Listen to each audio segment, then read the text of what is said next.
KPK kembali ditekan untuk mengusut kasus-kasus di Kaisang Pangarep yang kasusnya itu konon berlipat, yaitu kasus gratifikasi dan kasus-kasus seperti pencucian uang dan lain sebagainya.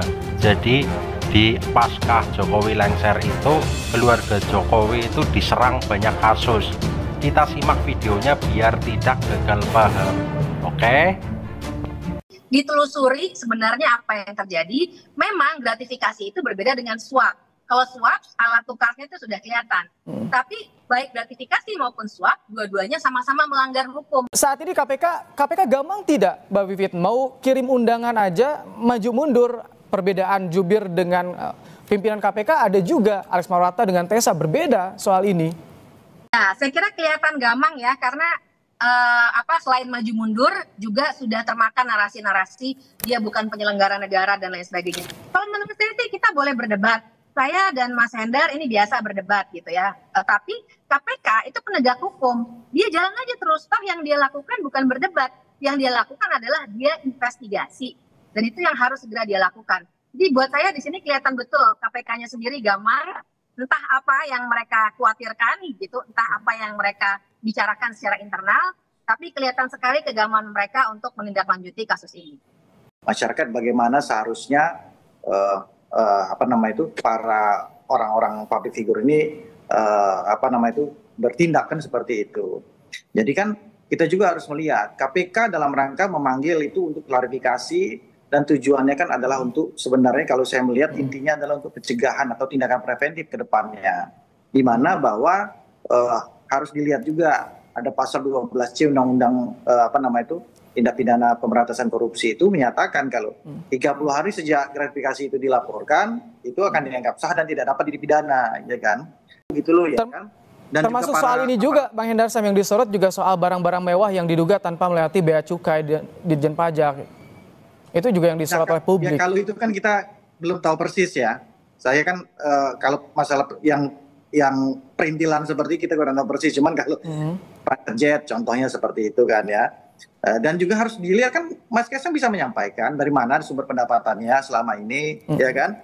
Beliau juga sebagai seorang bisnismen juga, ya kan, sebagai seorang pengusaha. Ya, tinggal sampaikan saja. Tapi disorot juga kalau soal bisnis, banyak juga bisnis Kaisang yang ternyata tutup, gulung tikar, dan itu dipertanyakan kalau bicara soal itu dari bisnis katanya, Bang Hendar Sam. Ya, ketika udah ada panggil KPK ya ke KPK udah. Dari KPK menyampaikan, gitu loh, terbukti atau tidak, ada dugaan atau tidak, kan seperti itu. Kalau udah nggak suka aja, udah semua salah.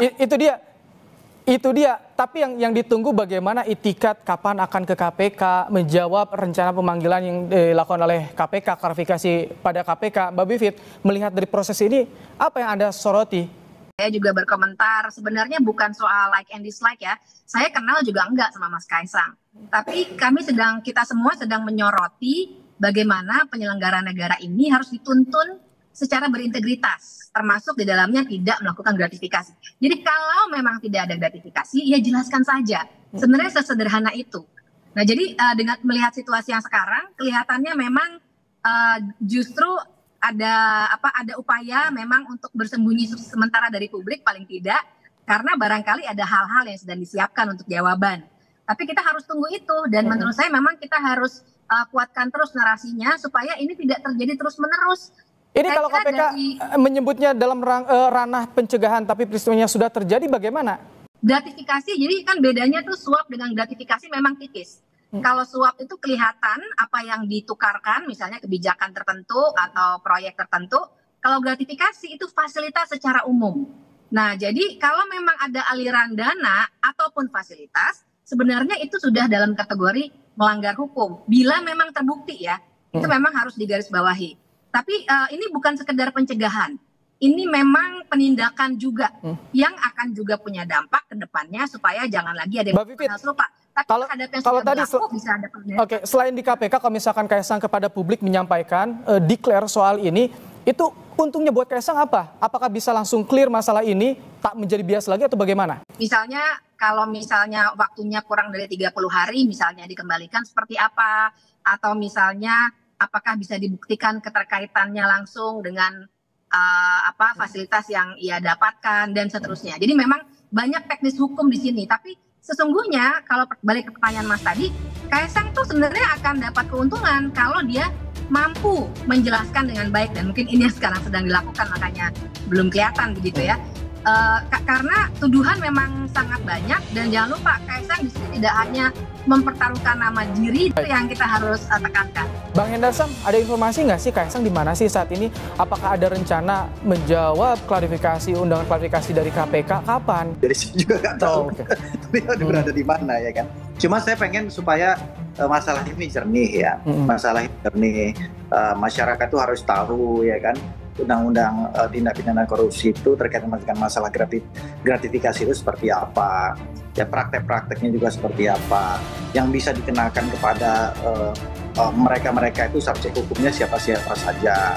Apakah anak presiden, apakah ketua umum parpol itu merupakan subjek hukum daripada undang-undang pasal 12B ayat 1 Undang-Undang Pemberantasan Tindak Pidana Korupsi tentang gratifikasinya atau bukan kan bukan. Nah ini ya pencerahan-pencerahan gini loh yang harus tugas saya ya sebagai salah satu praktisi hukum untuk menjelaskan dan mengklirkan masalah ini supaya tidak kabur masalahnya.